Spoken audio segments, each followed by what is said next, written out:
Hello friends, welcome to the new episode of my channel. আমি অরিত্র। এখন এই ভিডিওর মধ্যে আমরা একটা তামিল সিনেমার ট্রেলার নিয়ে কথা বলবো আর একটা বাংলা সিনেমার টিজার নিয়ে কথা বলবো, আর কিছু আপডেটসও রয়েছে। বাট আজকে কোইন্সিডেন্টালি দুটো মানে বাংলা ছবিটা এবং তামিল ছবিটা একই জনারের মধ্যে পড়ছে, কালনারি ড্রামা, মানে ফুড নিয়ে আর কি ছবি। এই কালনারি ড্রামা খুব পপুলার একটা জনরা হলিউডে। আপনার শেফ বলে ছবিটা নিশ্চয়ই দেখেছেন, পরবর্তীকালে হিন্দিতেও রিমেক হয়েছিল, সৈফ আলী খান করেছিল তো। এবং আয়রন ম্যানের যে ডিরেক্টর না, তো সে আর কি জন ফেভরু, সে আর কি শেফে ছিল আর কি, অ্যাক্টিং করেছিল। আর কালনারি ড্রামা অ্যাকচুয়ালি বিভিন্ন দুনিয়াতে বিভিন্ন ওয়ার্ল্ড মানে বিভিন্ন দেশে হয়েছে। বলতে গেলে হংকং করেছে, হংকং এর নিজস্ব মার্শাল আর্টস ওটার মধ্যে মিক্স করেছে, মানে কালনারি ড্রামার মধ্যে আবার মার্শাল আর্টসও মিক্স করে দিয়েছে। তারপরে আমার মনে পড়ছে একটা হংকং এর ফিল্ম আছে, হংকং বা কোরিয়ান ফিল্ম হবে, কুক আপ দ্য স্ট্রং বলে। আমি একটা ওটা নিয়ে কথা বলেছিলাম, ওটা দেখবেন কিছু সিনস ফেসবুকে খুব ভাইরাল হয়, নেটফ্লিক্সে অ্যাভেলেবেল আছে, ওটা দেখতে পারেন। ওটার মধ্যে মানে কালনারি ড্রামাই খুব স্টাইলাইজ ভাবে প্রেজেন্ট করা। তো এই জনরাটা খুব পপুলার। আর বাংলা সিনেমার ক্ষেত্রে যদি আমি বলি, বাংলা সিনেমার ক্ষেত্রে এই জনরাটা দুজন করেছে। একটা অঞ্জন দত্ত করেছিলেন সাহেবের কাটলে, এবং অঞ্জন দত্তর আগেও আর কি প্রতিম ডিগুপ্ত আর কি বাংলাতে করেছে মাছের ঝোল।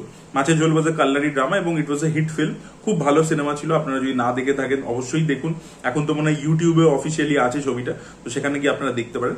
তো এবারে তিনি রান্নাবাটি বলে একটা ছবি নিয়ে আসছেন, যেটা হচ্ছে যে ছবিটা টিজার নিয়ে, আমরা টিজারটা অলরেডি চলে এসেছে, সেটা নিয়ে কথা বলবো। আর এছাড়া তামিল যে ফিল্মটা, সেটা হচ্ছে ধানুষের ইডলি কাটাই, ধানুষের নিজেরই ডিরেকশন, সেটাও কিন্তু একটা কালনারি ড্রামা আর কি বেসিক্যালি। ওখানে ইডলিকে নিয়ে, ঠিক আছে।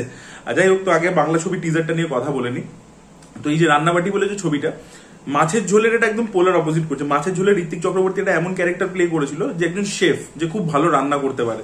প্যারিসে তার রেস্টুরেন্ট রয়েছে এবং সে কলকাতায় ফেরত আসছে, এবং তার মা যে অন ডেথ বেড, যেটা মমতা শঙ্কর প্লে করেছিল, এবং সে তাকে বলছে তুই একটা আমাকে মাছের ঝোল রেঁধে খাওয়া আর কি। এবং তার সাথে ফ্যামিলির সম্পর্ক, সে যে ছেড়ে চলে গেছিল, তার ওয়াইফ পাউলি দাম, তার সাথে কি সম্পর্ক। তো একটা রিলেশনশিপ ড্রামা, তার সাথে একটা রান্না করার ব্যাপার আর কি ছিল। এখানে ব্যাপারটা উল্টো। এখানে ঋত্বিক চক্রবর্তীর ওয়াইফ মারা গেছেন এবং তারপরে তার মেয়ের সাথে তার কিছুতেই বন্ডিং হচ্ছে না, কিছুতেই দুজনে বাবা মেয়ে অ্যাডজাস্ট করতে পারছে না। তো মেয়ে আর কি মায়ের সাথে রান্নাঘরে প্রচুর সময় কাটাতো, রাঁধতে খুব ভালোবাসতো, মা দারুণ দারুণ রান্না করে খাওয়াতো। লোকটা কিন্তু একেবারে রান্না করতে পারে না। এবার লোকটাকে নিজের মেয়ের সাথে নিজের বন্ডিংটাকে স্ট্রং করতে গেলে রান্না শিখতে হবে। এবার সে কোনো শেফের কাছে যাচ্ছে, যেটা সৈনী সরকার প্লে করছে, এবার তার থেকে সে রান্না শিখছে, এবং যত ও শিখছে বিভিন্ন ডিশেস ট্রাই করছে, ওর সাথে ওর মেয়ের বন্ডিংটা ধীরে ধীরে ধীরে ধীরে মানে এটা রিকনসাইল হচ্ছে আর কি ব্যাপারটা। তো সেটা নিয়ে আর কি গল্পটা আমার খুব ভালো লেগেছে এবং ভেরি ওয়েল শট। মাছের ঝোলও তখন যখন প্রতিমদা বানিয়েছিল খুব ভালো করে শুট করেছিল, এবং রান্নার যে পার্টিকুলার সিকোয়েন্সেস গুলো ছিল সেটাকে যেভাবে শুট করা, ওটা একটা আলাদা স্পেশালিটি লাগে। আমি হানসাল মেহতার একটা ইন্টারভিউ দেখছিলাম। হানসাল মেহতা যেহেতু খানা খাজানা সঞ্জীব কাপুরের, সেটা বহুদিন ডিরেক্ট করেছে। তো ফুডকে কিভাবে শুট করতে হয়, সেটা খুব অ্যাস্থেটিক্যালি শুট করতে হয়, নাহলে আপনার দেখে মানে কালনারি ড্রামা আপনাকে এমন হবে যে আপনি দেখার পরে আপনার খিদে পেয়ে যাবে। তো সেই ব্যাপারটা আর কি যেন সেইভাবে আপনাকে শুট করতে হবে। তো সেইটা আর কি খুব সুন্দরভাবে প্রতিমদা করেছিল মাছের ঝোলে। সেটা রান্নাবাটির ক্ষেত্রেও কিন্তু খুব সুন্দর করে হয়েছে। মানে রান্নাবাটি যে লুক অ্যান্ড ফিল ইত্যাদি খুব ভালো লাগছে, এবং যে বিভিন্ন ডিশেস গুলো বানাচ্ছে দেখে আর কি টিজার লেভেলেই খুব সুন্দর লাগছে। এবং তার সাথে যেটা বললাম যে রিলেশনশিপ একটা ড্রামা আর কি থাকতে চলেছে। তো মেয়ের সাথে যে সম্পর্কটা, সেটা প্রথমে আর কি খুব তিক্ত একটা সম্পর্ক, সেটা ধীরে ধীরে গ্র্যাজুয়ালি চেঞ্জ হচ্ছে। এবং সোহিনী যখন ওকে রান্না শেখাচ্ছে, তার সাথেও একটা ওর সম্পর্ক হয়তো তৈরি হবে, মাইট বি। সেটা হয়তো এন্ডে গিয়ে হয়তো সাকসেসফুলও হতে পারে, আনসাকসেসফুলও হতে পারে। এবং ফ্ল্যাশব্যাকের পোর্শনে সোলাঙ্কি আর কি এখানে মানে ওয়াইফের চরিত্রটা প্লে করছে, যে এখন মারা গেছে। তো তার সাথেও কিছু ফ্ল্যাশব্যাক পোর্শন আছে, কিভাবে হয়তো সে মারা যায়, কি হয়, সেগুলো দেখা যাক সেটা কিভাবে দেখায়। বাট খুব সুইট একটা মিষ্টি টিজার হয়েছে, খুব সুন্দর মিউজিক বলুন, মিউজিকের যে ইউজ এবং তার সাথে ভিজুয়ালস গুলো খুব ভালো। তো সবকিছু মিলে টিজারটা খুবই ইমপ্রেসিভ হয়েছে। আমার মনে হয় 7 নভেম্বর ছবিটা মুক্তি পাবে, এর পরবর্তীতে নিশ্চয়ই ট্রেলার ইত্যাদি আসবে। এবং আরো একটা ব্যাপার হচ্ছে কি, প্রতিম ডিগুপ্ত এই যে পার্টিকুলার জনরাটাতে গানের ব্যবহারও খুব ভালো করে। মাছের ঝোলেরও কিন্তু গান ইত্যাদি খুব ভালো ছিল। তো আশা করবো রান্নাবাটির ক্ষেত্রেও আর কি গান ইত্যাদি খুব ভালো হবে। Really looking forward. আমার তো খুবই ভালো লেগেছে টিজারটা। আপনাদের কেমন লেগেছে অবশ্যই আপনারা গিয়ে নন্দী মুভিজ এর অফিসিয়াল ইউটিউব চ্যানেলে রয়েছে, আপনারা গিয়ে চেক আউট করুন টিজারটা। আপনাদের কেমন লেগেছে অবশ্যই ওপিনিয়ন কমেন্টে জানান। আচ্ছা, এর পরবর্তীতে আমরা ধানুষের ইডলি কাটাই নিয়ে কথা বলবো। এটা আগেন একটা কালনারি ড্রামা। তো এখানে আমরা দেখতে পাচ্ছি যে ধানুষ, এটা আবার অনেকটা মাছের ঝোলের মতো। মানে মাছের ঝোলে ছিল যে মানে উত্তর কলকাতার একটা ছেলে ইঞ্জিনিয়ারিং পরে সবকিছু ছেড়ে ছুড়ে প্যারিসে চলে গেছিল শেফ হতে। তো এখানে আমরা দেখতে পাচ্ছি যে মাদুরাই বা কোনো রকম একটা টায়ার টু, মানে ইভেন গ্রামই দেখাচ্ছে বেসিক্যালি। ওরকম একটা কোনো জায়গা থেকে ধানুষ এসছে। ধানুষের বাবা একটা টাইমে একটা ছোট হোটেল চালাতো এবং ইডলি খুব প্যাশনেটলি বানাতো, এবং সে বলতো যে এই যে গ্রাইন্ডারে ইডলি বানায় ওটাতে হবে না, হাত দিয়ে যে তৈরি করার যে মজা এবং সেটাতে যে হিউম্যান টাচটা আছে সেটা দর্শক মানে লোকের খেতে ভালো লাগে কাস্টমারদের। এবার ধানুষ তার পরবর্তীতে এটা নিয়ে পড়াশোনা করেছে ইত্যাদি করেছে, শেফ হয়ে গেছে এখন, এবং একটা বড় আর কি চেন অফ রেস্টুরেন্টস একটা কোম্পানি সেটা চালায়, সেটার মধ্যেও কাজ করে হয়তো শেফ হিসাবে, এবং খুব ভালো একজন এমপ্লয়। এবং ওর যে বস সে আর কি ওর এক্সাম্পল নিজের ছেলেকে দেয়। অরুণ বিজয় বেসিক্যালি এখানে ভিলেনের চরিত্র প্লে করছে। অরুণ বিজয় হচ্ছে ওর বসের ছেলে, তো বস আর কি নিজের ছেলেকে প্রেস করে না, এমপ্লয়কে দেখিয়ে বলে যে ওর মতো হও, মুরগান আর কি কত ভালো, কত কিছু সাকসেসফুলি করতে পারছে।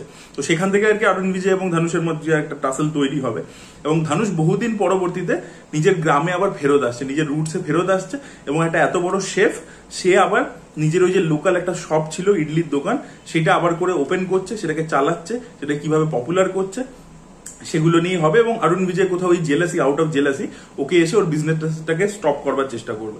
এবং এখানে এই ছবির মধ্যে দুজন নায়িকা থাকতে চলেছে, যেরকম ধানুষের ওই যে ছবিটা ছিল যেটা ওই খুব হিট হয়েছিল তিরুচিত্রম বালম বলে, তো ওখানেও আর কি নিত্যা মেনন ছিল, রাশি খান্নাও ছিল, দুজন আর কি হিরোইন ছিল।